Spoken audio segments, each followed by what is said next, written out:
Will Danielle Collins say goodbye in New York? Canada crowns its champions, and we look ahead to tonight's big matchups at the Cincinnati Open. The break starts now.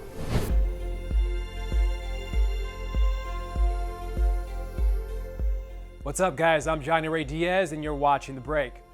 American Danielle Collins announced in January that 2024 would be her last season on the WTA Tour.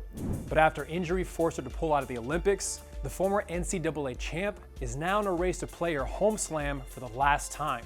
The 30-year-old was forced to pull out of her quarterfinal in Paris against Iga Swiatek, with what was later diagnosed as a strained rectus abdominis, a repeat of an injury Danielle suffered 4 years ago.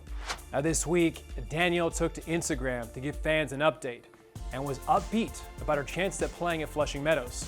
As I'm approaching the end of my career, it has been important to try and rest and recover so that this can heal as quickly as possible. She went on to say, "My hope is to return to competition in Monterey. I'm hoping to continue with my season after the US Open and continue to try and go after the goals I set out for this year." Now, needless to say, all of us here at The Break are hoping to see Danielle walk out in New York one last time. All right, the Canadians have crowned their champions, and there was a major upset north of the border. Alexei Popyrin shocked Andrei Rublev to claim his maiden Masters 1000 crown in Montreal.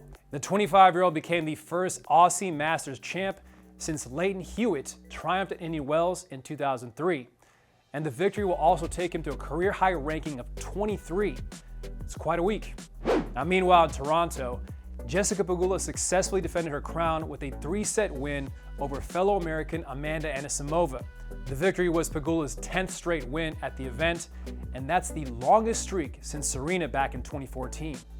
All right, the tennis never stops. Let's take a look at tonight's matches at the Cincinnati Open. Taylor Fritz plays for the first time since clinching bronze at the Olympics with Tommy Paul as he faces Brandon Nakashima.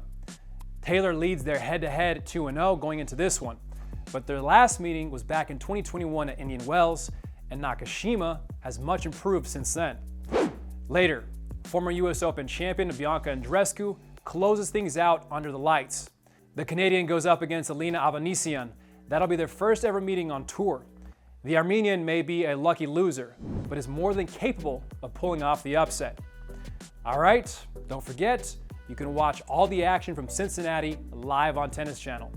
Our daily coverage starts at 11 a.m. Eastern. We'll see you tomorrow.